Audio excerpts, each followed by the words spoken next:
What it do and what's popping? It's your boy MarcusJDestin back with another episode of InstaViews. It's been a while, but I'm glad to be back at it. Took a break because, as most of you have heard, InstaViews is now available through a podcast version as well as available on YouTube as well. So you have multiple platforms to stream InstaViews. You can also watch films in black and white on the Facebook page as well as the podcast version wherever you listen to podcasts and shit like that. So I wanted to make sure I had taken some time to do that so y'all can hear these wonderful people through multiple platforms. You ain't just got to stare at my IGTV all day. You can listen on the fucking go because that's just how important it is, all right? InstaViews, for those of you that don't know, is a chance for me to just interview some of the illest in an instant, and I have one of the illest with me today, Les, the motherfucking genius, my homeboy. How are you doing? Yeah, how about yourself, man? I'm good, man. I'm chilling. I want to thank the wonderful Maya Lene for just a dope-ass episode. Last episode, just, you know, I've gone back and listened to that one a couple of times with just all the gems that were dropped in there. I'm expecting nothing less with this episode because Les is just my homeboy, and he's just a talented motherfucker carrying North Carolina on his back right now currently. So that's how I view it, at least. You know what I'm saying? I might be biased, but you know, we don't give a fuck. Fuck it. So without further ado, y'all know how we like to get started. We are going to play Les's latest single release called Moneybag. So Les, I'm going to actually let you introduce the song if there's anything else you want to say about it, man. This is my latest single, Moneybags. Hope you guys like it. There we That's go. pretty much all I got to say. It speaks for itself. It does speak for itself, honestly. All right, let me turn this microphone. Y'all say y'all can't be hearing the music. Let me turn the mic so y'all can hear the music.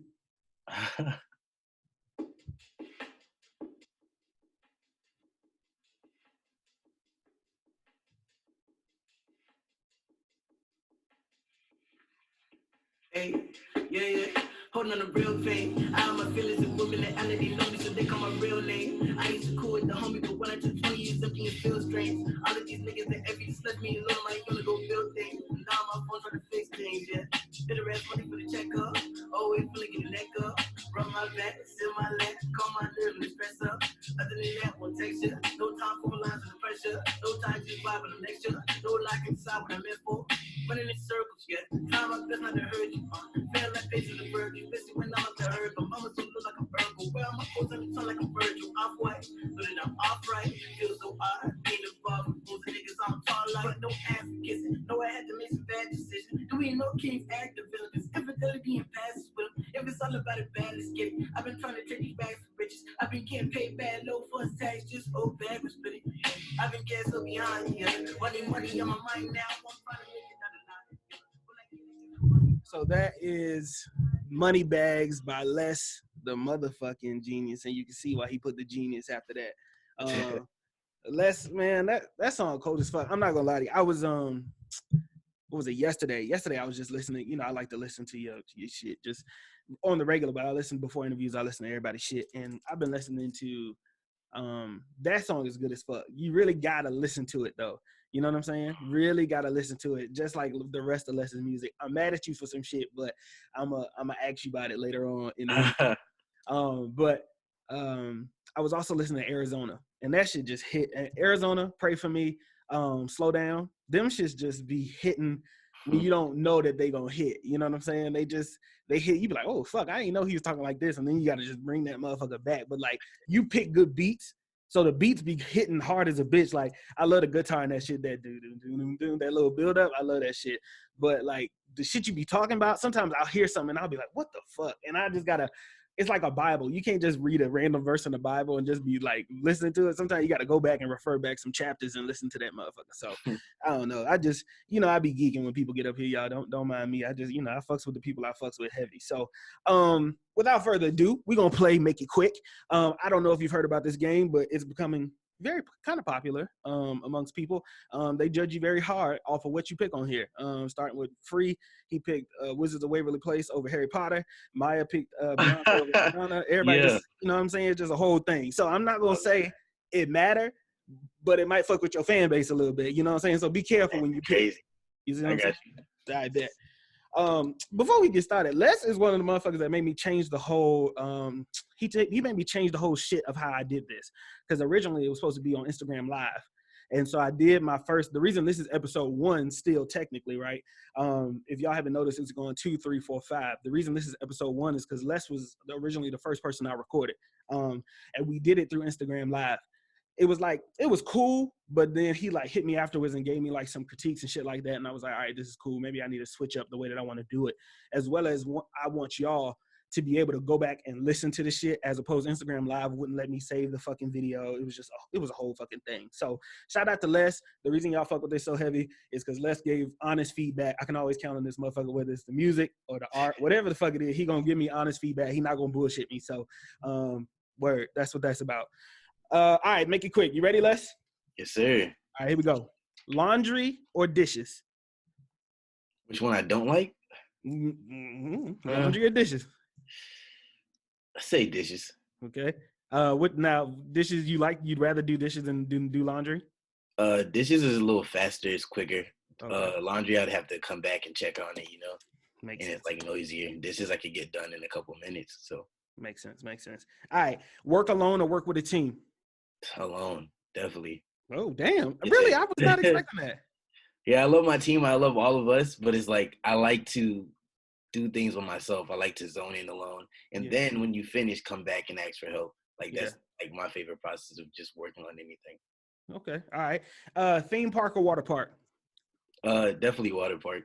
For real? Okay. I like water parks too, but I can never take my shirt off. So I just be like that. Y'all But biased and shit. the thing is, like, theme parks are more rides. Like, and I'm not a ride person. Like, I'd rather chill in the pool than go on the biggest drop. So okay. Do you not like heights? It's not really I don't like heights. I just I don't get the excitement that everybody feels from roller coasters. Okay. It's like, that faint drop in your chest. Yeah. It doesn't feel bad, but it doesn't feel good. It's like I don't have the joy of going on roller coasters. Yeah. So I'd rather mess with the water park. That makes sense though. I get that. I get that a lot. That feeling is a very weird feeling though. Yeah. It's like the verge of death, but it's like I don't know. Some people find ecstasy out of that shit, but I do feel you. Exactly. Like it ain't the best feeling in the world. A concert or a movie? I say concert. Okay, I figured you say. I feel like you would say. I figure like you would say concert. Morning or night studio session? Night. I work at 1 a.m., 12 a.m. My parents be like, "Damn, bro, turn that shit off." Or like, bro, it's too loud because that bass be killing, bro. Yeah. But I love the night. I just feel like my thoughts are more sincere and more deeper, and like I'm more vulnerable at night. So I always work during that time more than I work during the day. Yeah, like just recording or writing and recording, or like both. A bunch of writing and recording. Sounds good.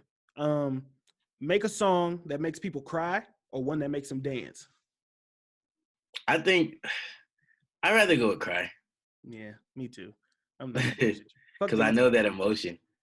Niggas can dance to anything, bro. For real. People be shaking their ass to Future, and he be just singing about his demons and shit. Niggas exactly. It's sad. That's why I'm like, man, I'd rather make you cry because I know it's hard to make somebody cry. There's definitely sincere emotion that I can touch you that hard. So that's because you're connecting with the music. You think you got a song that makes people cry? I don't know.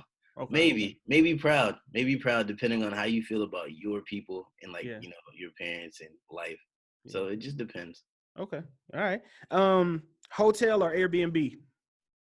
Airbnb. Really? Yeah, it seems like you save a lot more money on the Airbnb. True. And it's kind of more like a house than the hotel. So I'll go with the Airbnb. Skittles or M&Ms? That's tough. I like chocolate better than candy, so M&Ms. Okay. I'm more of a candy fan. I can only do so much fucking chocolate before my teeth just start. That's how I feel about candy, bro. It's like it's too hard and it's just weird. I guess it depends on what mood I'm in. It's certain chocolate I can eat, like Almond Joys and shit like that, like kind of old people candy. But like, that candy, the fruit candies be hitting, man. Jelly beans and shit like that. Don't get me started. All right, last one: jollof rice or Chinese fried rice? Bro, that's easy. It's jollof all day. Okay. Like, all right. No brainer. I got some jollof in the fridge right now, man. You know what I'm saying? That shit is hitting too. Shout out to Ashley for making that shit. For those of you that don't know, this is Mr. I'm not even gonna put you in that box. Last time I called you Mr. Rollywood himself, but I can't even put you in that box because you are so much bigger than just that one fucking song. But this is Mr. Sierra Leone. Les, my boy, Les the Genius. So let's start right here. Where did the name Les the Genius come from? Why did you pick this cocky ass name? You know what I'm saying? Like, what is it? Well, it kind of started as like when I had my first project that I never really dropped, but like I made a cover for it. It was called The Genesis. So like it had my name, it was just Les, and it had The Genesis. But everybody, for some reason, because I guess I put it in cursive, so everybody just thought it was a genius, and it just made sense because like, oh, bro, yeah, he's a straight A student. He's doing like, you know. Got it. So everybody's like, just Les the Genius, the Genius, the Genius. So I was like, okay, then. Okay. When I really dropped, that's what I changed it to, and then it just made sense from there going forward. The shit flows very well. You and KD, y'all love putting it in our face that y'all motherfuckers is good at what y'all do. You know what I'm saying? No, but two of the most humblest, honestly, more humble than what they probably should be. Also, another biased opinion. KD get on my nerves for a reason because that motherfucker just, you know, bro. Yeah, let's know. Y'all don't know, but let's know what the fuck I'm talking about. And KD, when you watch this shit, KD, you gonna know what the fuck I'm talking about. You know, bro. I tell you every day. You know, it is what it is. It is what it is. But we gonna get on your ass later. So when did you start getting into music, and what was the moment that you fully decided to commit to music full time, as well as being a full time student? Because that's not an easy decision to make, and your major is not a very easy major to balance as well. So a lot of people can't do it. What was that moment that made you commit to doing both? The moment when I first started creating music was when I was like 11. I used to make like jerk beats and stuff like that. Like I used to rap over stuff with like Lil Wayne and Drake stuff, like when I first started. And I used to like just go to school, like write, like, you know, when you used to fold those little papers up, like those little push button papers. Yeah. It's like those. So I used to write like all my raps in that.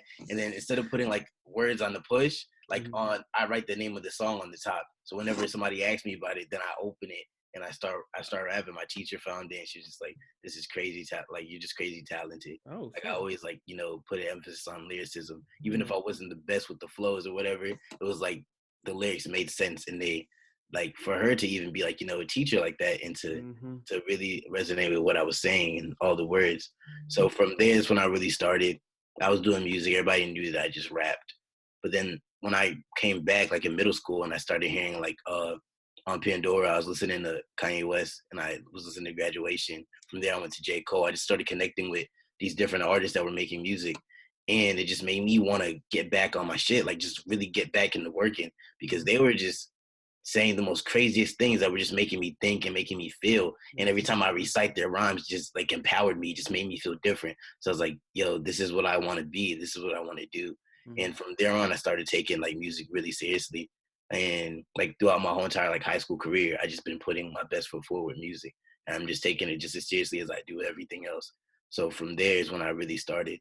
And I just knew, like, when I dropped my first project with you on it, Modern Day Activist, that when I dropped that and like the reception from there, I was like, yeah, I could really do this. Let me put everything I got into this the same way I'm putting into my school stuff and all my studies. And from there, both of them just kept excelling. So I just kept going, making sure that I could do both. I'm sure a lot of people aren't going to put up a lot of like fuss, like, because you can balance things so well. And as somebody who's in school and trying to balance everything that music and all this other shit like that, everybody can't do it. You know what I'm saying? Like, I've seen people who put all their all into music and they lose everything else on whatever else they're doing, or they can't find that equal balance of things. So I think, I mean, it's very impressive. Like, and then to know Les and to know how much he puts into his craft and shit like that, and then to hear what's your major? Did you change it? I made it just chemical engineering now, but it was chemical and paper science and engineering. Just chemical engineering. I can barely do fractions. This motherfucker talking about just chemical engineering. But that's the shit I'm talking about. You know what I'm saying? Like, that's not an easy task to do. So I think we should definitely big up people. Because I know Cole, just everybody knows I'm a Cole fan. Cole went to school and he was rapping at the same time, you know, and graduated summa cum laude. So I think it says a lot to the brain power of the people who can do that. And you prove yourself as a lyricist by your work ethic too as well, if that makes sense. There's a connection there. So y'all already know the first song I heard from Les. The first song I heard from him was Paper Money on his first project, The Naive, that was released in 2017. I was going to wait to ask you this question, but since you just brought up Modern Day Activist, and I don't know if you can answer this question because I know that there's a lot of whatever behind the scenes shit that I don't even know about, you know what I'm saying? But I saw that you recently had to take down a couple projects, right? Yeah.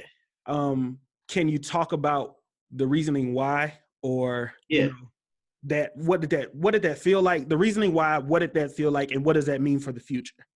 Okay, so I took down Modern Day Activist and Added Pressure, which were the first two projects I dropped last year that really got me most of the people that were listening to my music, and that's what really built my base and like solidified me in the city as like a lyricist and one of the artists to watch out for. So I took those tapes down in order to like repackage and refurbish a lot of the songs that I really love, like, you know, the songs that have been doing very well. Because I feel like a lot of that music is either like the core fans love it, but a lot of people didn't even know about it. When I was posting about like my favorite moments, a lot of people were like, wow, I never heard this. This is crazy. And that's just kind of like attests to like having so much music out. Because before a lot of people found me out through like Rollywood and all the other behind the scenes stuff, I was like one of the few people in the group that had 40 songs out. Like, so like when you see a new artist, it's kind of overwhelming to like have 40 different like songs out on their page at the same time. So moving forward with the way that we're like repackaging everything with the marketing and distribution and everything in the background, we decided to let's take these projects down, condense it into one good solid EP that lets everybody know exactly who you are, but just straight bangers, straight hits, and just straight the highlights. So from there on, we'll know exactly who you are as an artist before you give us the real EP and the real album. So I'm going back and I'm repackaging these songs and making sure that everything on the marketing and the distribution side goes correctly, so everybody can actually hear these songs they may have missed out on, because we have a lot of sleepers that people just didn't get the chance to hear because they came after the fact. And also we just wanted, like, when new people come and new fans come, you can have like a concise list of every highlight to listen to catch you right back up to date. So that was the reasoning for taking down, like, you know, a lot of the older singles and a lot of the projects. But we still keeping up on SoundCloud for like all the core fans and everybody who really wants to go listen to, like, you know, the classic feel.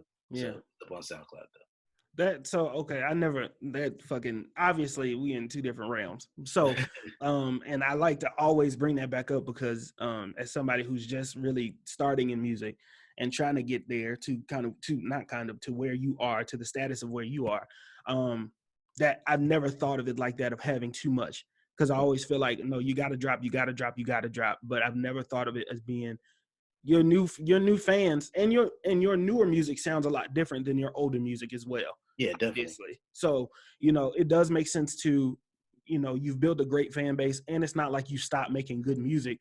You've managed to have, although it's not as much music, I can still go to your page, go through everything, not get overwhelmed, and still enjoy your sound, and not be like, all right, I'm tired of this because now I got to go through 5 different projects, which is weird how much time has changed, because there was a time where none of that shit mattered. And when like, it's like, I hate keep doing this, but I'm gonna keep doing it anyway because I don't give a fuck. Like when I found Cole, soon as I heard Friday Night Lights, I immediately went back and listened to everything. That's how it is, yeah. And so, but now that's no longer, it's not really a thing to do anymore, just because of how streaming works and everything like the highlights. And that's just the way the game works. A lot of people want easy access. They want the highlights. They want to go straight to your page. You're not looking for a project. You have to make them want the project first by giving them the highlights going through. So it's kind of like, once you get everything good behind the scenes, you have a good team behind you, you got to go back and rework it. So this seems like that's what's happening for a lot of people like me and Zach and then Marco. It's like everybody in the group is really just, you know, going back and taking their time with a lot of these different songs and making sure that pages are just up to date and representing all of us the best as possible for all the new listeners coming to our page. It's very interesting. And I think people do the same thing with sports. I can't tell you when the last time I watched a full football game. But I can go to ESPN and I can look at the highlights quick as fuck, and I can see, oh, fuck, you fucked up here. Oh, well, you did what you needed to do here, and still consider myself a fan. I'm not mad. That was the reason I said I was mad, but I'm not mad. I definitely get there's a business side to things, and I definitely want all of y'all voices to be heard. You know what I'm saying? Your entire team. Who I don't know how you answer this question. Who do you consider a part of your team or your circle? Who is in that group? Okay, so people that are part of my circle, it has to be like Zach Hocus, Jackson Free, Sonny Miles, like just that whole artist collective of just Raleigh and C. Okay. And that's really just much of my team, Marco, Luca. We go on and on. So it's just like all of us just working together for the same goal, making sure we're checking up on each other, making sure we're holding each other accountable for our decisions behind the scenes, making sure we're holding each other accountable for all the music that we're making, and knowing that we like what our full potential is and trying new things and not staying in the same box. So it's just like a check and balance system. We just keep making sure everybody in the group is doing their best, keeping their best foot forward, because we all want to succeed and we all want to see each other succeed, and we all feel like we're all capable of making it. So that's just my team, and that's just a mentality we keep going forward with. Yeah, that's y'all are because y'all haven't heard much. I've talked about, obviously interviewed Zach and Jackson, and I talk about y'all a lot of the times, and y'all will keep hearing those names keep coming up, because it's very rare that you get to witness talented artists and be kind of close in retrospect. What the fuck? I'm just getting a whole phone call. My bad, y'all. To be close to these people and to kind of know these people, and watch and be like, fuck, that's talent as fuck. And I can't wait to see them blow. Marco, I've rarely ever talked about Marco, but Marco Luca is talented as fuck. He's very, very talented. And I can't wait to hear more from him as well. Okay. So, why do you rap? Les, what is the reason that you rap? What is the reason you stay up all night putting ink to paper? Because it's just so therapeutic. Like it's just a way for me to get my words out. I'm not somebody who talks too much or who's like always out. So the way that I get like my feelings out is I write about it for a lot of the time. It just makes me feel good. I love the way different instrumentals hit. I love like the classic jazz. I just love soulful things. I just love like just the feeling of music is like, I just feel like it's a part of my soul. Yeah. So it's like I write because I kind of have to. I feel like that's just one of the things that's a part of me. Even before I was thinking about like making it off music or like being like an artist, I just knew I wanted to rap. Like even if it was just for myself or the homies, I just always wanted to do it. So that's really why I rap. It became an even bigger situation after. It's like now I want to rap to inspire others. I want to rap to get to new places that I can't reach without it. I want to just keep rapping because I'm touching other people's lives and a lot of people count on me. And I'm just moving forward and keeping all of these things in mind as I create. How has this whole Corona, COVID, whatever you want to call this shit, this bullshit, how has this affected you as an artist, as a person, your creativity? Has it boosted it? Has it anchored it? Where are you? Okay, well, we can start with the positives. Yeah. Corona really, it helped me focus on my schoolwork. Like it gave me like, extra time to focus on that. Mm-hmm. And as an artist, it gave me more time to really get into my own vibe and like just focusing on being my own person. Because throughout like this whole like run, it's like things were just going so quickly. Like after the Rollywood success, Bust Down hit like right after that. Me and Zach were about to go on our single run like together. And it's like throughout this whole time, I never really got a chance to get into my own bag again and just think of like, damn, what I want to do is Les. Like we're a great collective and we're great together. But the thing that makes us even more great is that we're all individuals and we all have our own individual sounds and tastes. So it's like it got me back to the where I usually create right here, right beside my window in my room. Like it's just my favorite spot. Like thoughts just come so quickly over here. It got me back to my place because I'm not at school no more. Mm-hmm. It just got me back in my zone and just helped me create what I love to create and just get back to myself. But on the downside, it kind of messed up a lot of our opportunities. Like we were supposed to go to New York to do some stuff with Quadio. Shout out Quadio. We're supposed to do some stuff at UNC Chapel Hill. We were supposed to do some summer festivals and stuff like that. Like we just had a lot of things planned, and it just seems like everything was going up. Like interviews, it was just like our time. Like we were just like as hot as can be. Mm-hmm. Content every week, different music videos. We were shooting. It was like we were just so focused. Like every day was a new thing. Meeting new people in the industry, meeting different artists, meeting different rappers, meeting different athletes. It was just like it was a great time. But it's like it all just like stopped real quickly, so we can focus in on like what really matters, and just self-healing, self-caring, and so it wasn't all bad, but it did stop a lot of things. But Yeah. I feel like in the future it'll be better. So, oh my gosh, what the fuck? So, what is the plan for your bounce back? If all of this has happened, how are you going to execute a bounce back in order to either remain hot? Not saying that you've gone cold, because everybody's in the same position, right? But you also got to imagine that there's more competition that is being born in this COVID. There's a lot of people who are re-upping right now. So what is the plan for Les? I won't speak about the team as a whole, right? Because this is about you. What is the plan for Les bouncing back moving forward? Yeah, and for the team, it seems like we're all taking a break to do solo things. So everybody's on their own endeavors. Right now, I just finished like the EP I was telling you about, like refurbishing the tracks and everything like that. I'm working on another EP with just a lot of new stuff for like all like the fans that have been there from day one, just a bunch of new things that no one has heard. I'm just working on a bunch of like solo music, just taking the time to introduce everybody to my story, who I am, and what I love. So my bounce back is just basically going to just focus around just going back to what we were doing before, just heavy on the visuals, heavy on the promotion, heavy on the music, keeping the drops consistent, and just making sure I'm putting out the best product that I could possibly put out.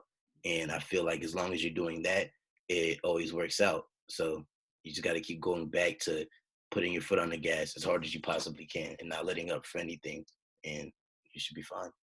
You seem like you don't let you seem like you don't let a lot of outside shit or shit you can't control kind of fuck with you.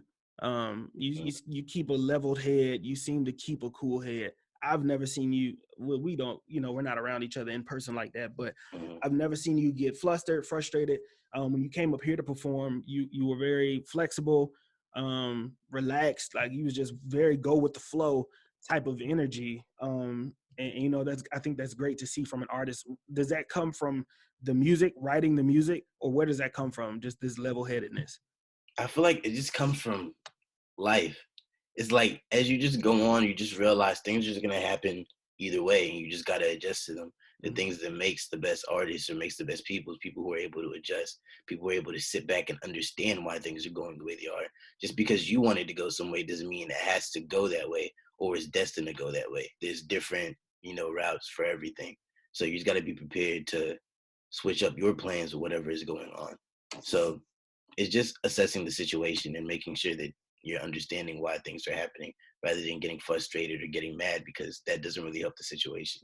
So just sitting down and thinking about things really helps you a lot. All right. Yeah, I heard it from Les, man. I know he's a lot, he's a lot wiser than Les. How old are you? 20 now.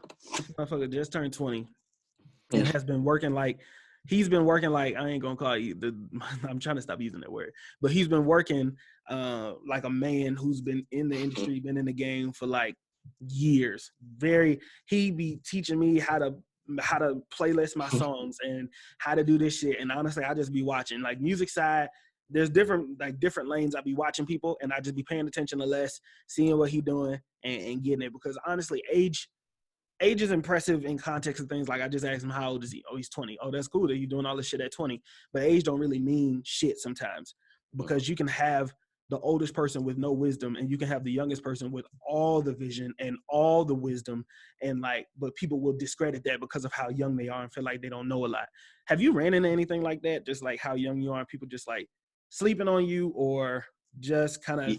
Yeah, definitely. Like it's kind of like a lot of the industry guys, because like I don't know, it's like we're all pretty much different when it comes to our approach in music and like our morals and our credibility. So it's like a lot of behind the scenes guys will either want you to take this route or do something that's not you, and they don't understand that it's different for every artist, and an artist knows their fan base more than anyone else. Like you might want me to go make this hype ass record over here, but my fans are gonna love the money bags. They're gonna love their zoners. They love that, and they appreciate me for who I am and what I give them, and they know what I'm gonna give them. So that's what they come for. Yeah. So it's like just understanding you and your fan base. So like behind the scenes, of like, nah, man, I've been in the game for 40 years. I understand this, but it's like you gotta connect with the actual people. It's not just schemes and all that stuff going behind the scenes. So that was an issue like I sometimes run into towards, like, you know, bumping heads with a lot of people behind the scenes. Yeah. But when it comes to like me and learning, I learned a lot from Marco and a lot of other people in our groups, because they were kind of like the first people to get hot around, like even when it was just locally, and just grow their buzz, which has been an immense growth until now. So it's like, it's still going crazy. So learning a lot about him, because I wasn't playlisting my songs at first. So I started hearing about it, and he just gave me more information on it, on how to playlist it, and we ended up hitting on our first playlist, Hollywood. So it was like just learning the ins and outs and just helping each other whenever you don't know anything.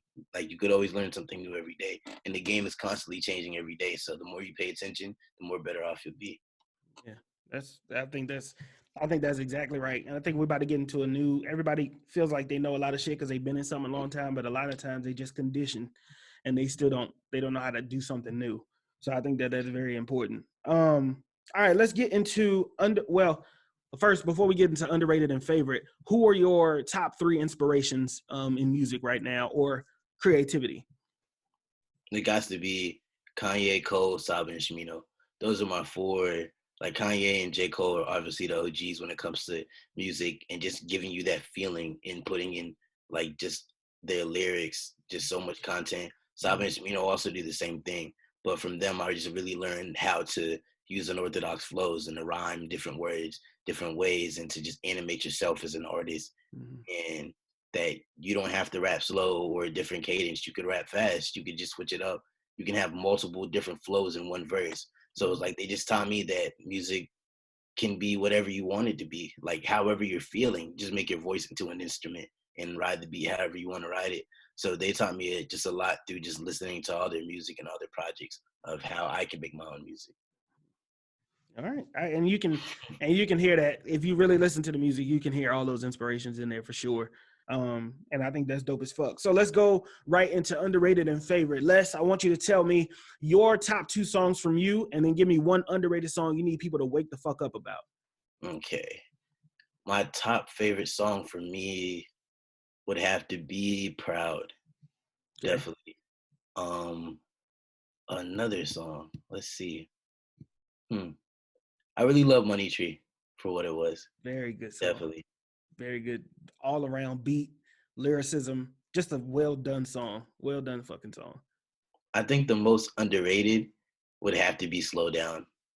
Like, what Cloud did on that was crazy. And I feel like a lot of people missed out on that, especially while he was here, to give him the flowers that he deserves with that one.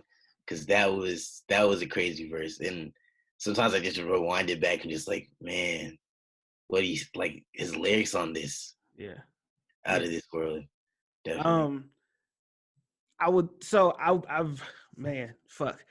wish I was able to I wish I was first able to know Cloud. Then I wish I was able to really get into his music while he was here.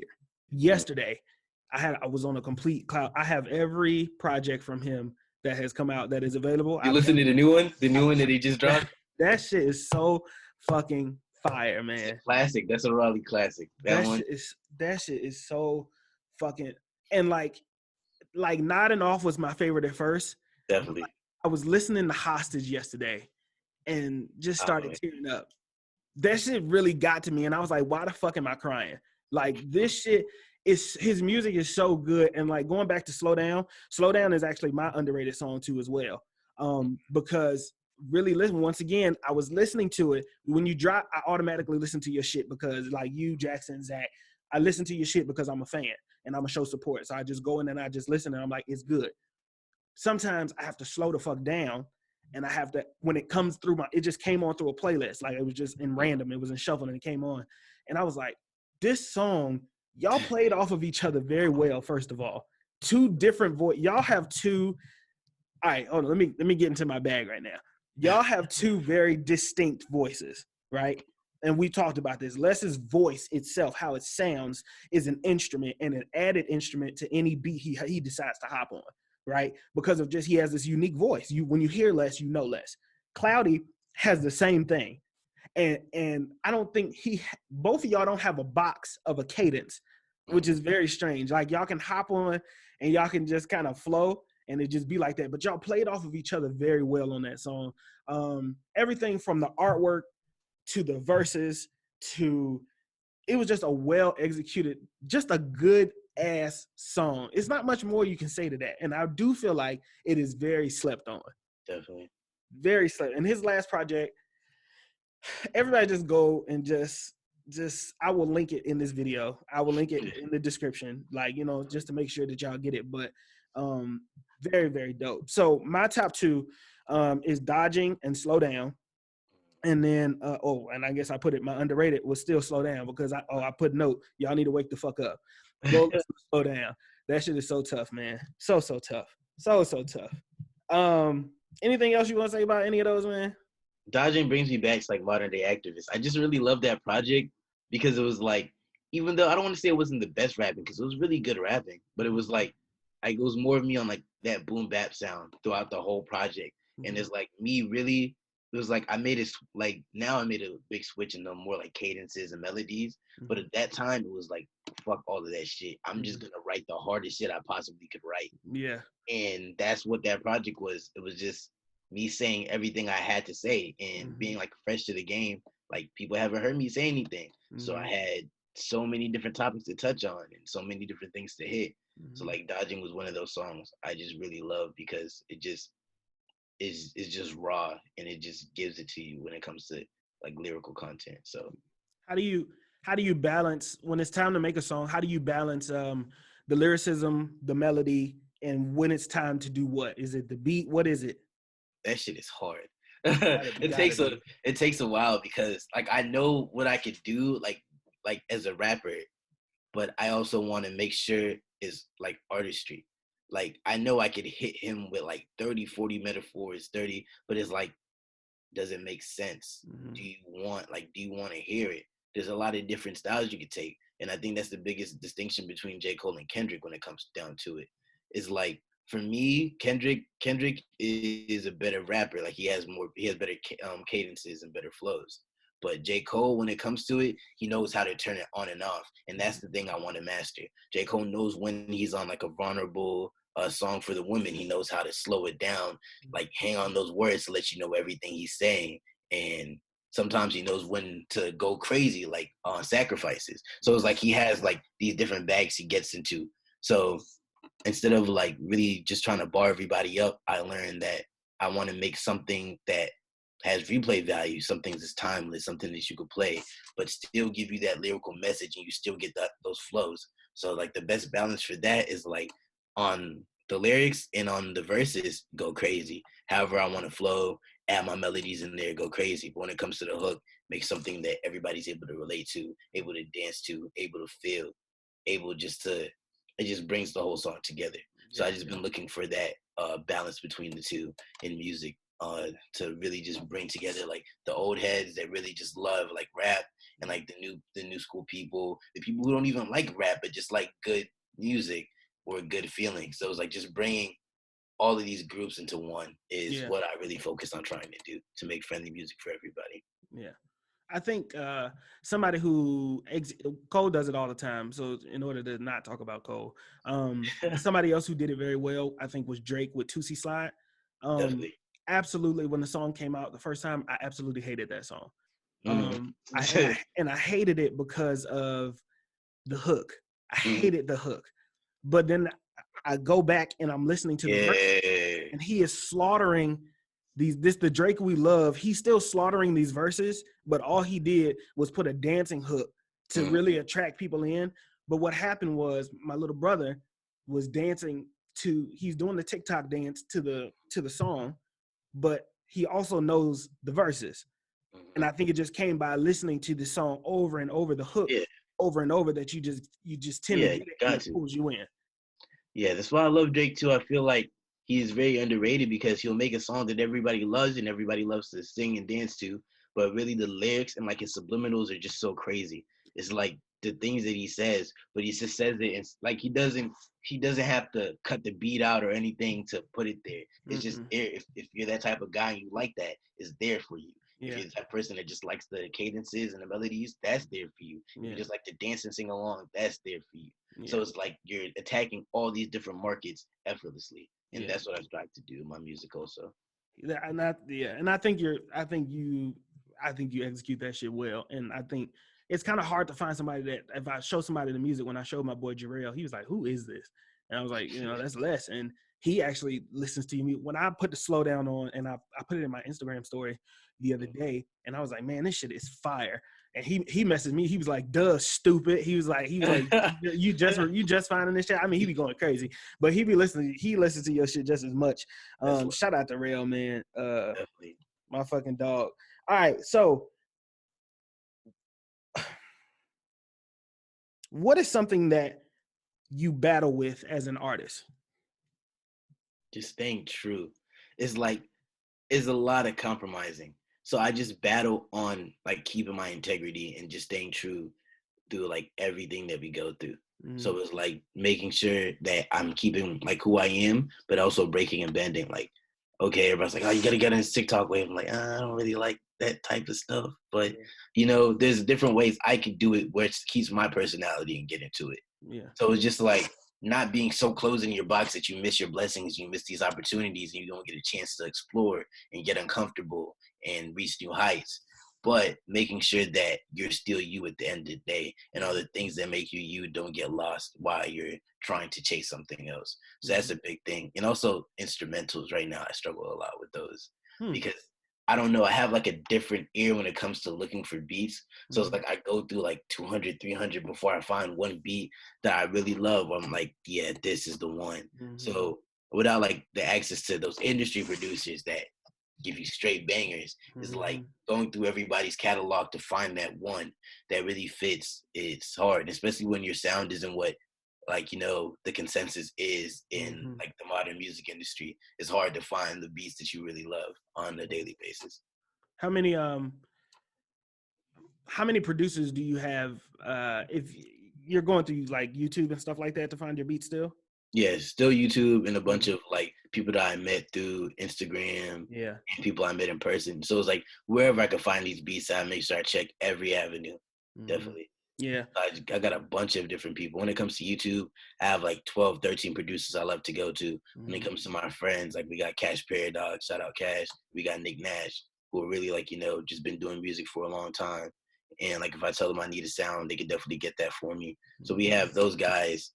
And we just have other people who just drop beats on my email when they see me tweet or they see me post something on Instagram. They always just show love and throw some beats. So wherever the beats come for, like as long as it's dope, I'm rapping on it. That's all. As long as you get it to me somehow. Yeah, that's how you keep your pin up and everything like that. Definitely. For sure. Just freestyle on everything. Somebody told me that years ago, and I was like, that's the dumbest thing I've ever heard. But honestly, now I find myself freestyling to whatever the fuck. It could be an ice cream machine truck, like ice cream machine, like just going down the fucking street. I'll start freestyling on top of that shit. And like, didn't notice, like my mom does the same thing. She can make a song out of anything. And like, it's crazy. She just like cleaning dishes and all that other stuff. And they were like, how do you be able to write so fast? Like, and I was like, it has to be my mom, man. So shout out to my mom.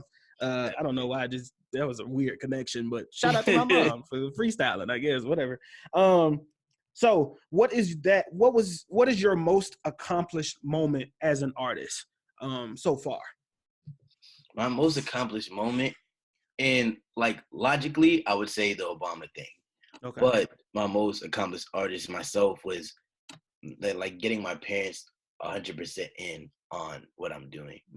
And that's what made me kind of the most proudest. It's like they're 100% behind me. They understand where I'm going and what I'm doing and what I'm trying to accomplish. So once that was turned, it's like, yeah, they see me as also an artist just as well as engineer or whatever else like labels you put under me, son. So it's like I'm just as much as an artist in their eyes as anything else. So the Obama thing also helped that. So shout out to Obama. Shout out to Obama, man. Shout out to Obama. I asked you this question before. Well, I'm not going to ask that question again. It was just the indie or label question, but I feel like that hasn't changed much since the last time that we talked. Of course. Yeah. So, I think that looks like that's pretty much it, man. Just because we talked before, we talk all the time. Just it's a blessing to know Les, man. We met on Twitter just years ago now, and feel like we've been buddies for a long, long time. And eventually, I'll be moving closer. So everybody's moving it in like really close, bro. So the closer you can get, the better. We got a lot of work to get on. I'm always ready to work. I'm ready to watch. I'm ready to learn. Just that group itself, man, is, I honestly can't fucking wait. So whenever I'm down there to visit, I will be taking some trips just so I can, even if I just sit in the studio, I'm just going to be sitting in there just watching, learning, observing. It's a blessing, man. I appreciate you for being here. I literally have no other questions. You answered everything, and half the shit I asked wasn't even on paper. So I just want to say I thank you, bro. I love you. Many, many blessings on your life. Tell people where they can find you. You guys can find me on all social media, LesTheGenius. Okay. Anywhere when it comes to Spotify, Twitter, the rest. Now, let's not do the rest. Spotify, Twitter, Instagram, SoundCloud, Apple Music, just in case y'all want to, sponsor. We got to keep y'all in rotation, too. So, LesTheGenius everywhere. All right. And everybody, this has been another episode of InstaViews with my homeboy LesTheGenius. We are bringing you the illest in an instant. We have a few more episodes before the end of season 1. I decided to do a 10-episode season, so we're gonna have a few more episodes. We got KD the Poet coming up next. Sellers Media, my mom. I get an interview. I'm going to be interviewed, hopefully by Maya. For the last episode of the season. But don't forget that you can watch this on YouTube. It'll be uploaded on YouTube or my IGTV, and you can listen as a podcast version as well. We are doing ads, so if you have a company that you want to promote, you can go ahead and send that in here. I am going to promote my own. Friday, we are dropping a song. Random is going to be dropping on Friday. Just a random ass song, just because I'm feeling random as fuck. And I just feel like dropping some music. Everything else is just taking too long. So Random drops Friday. Stay tuned. Stay locked in. I love y'all. I appreciate y'all, but y'all already know that though. We out, baby. Love you.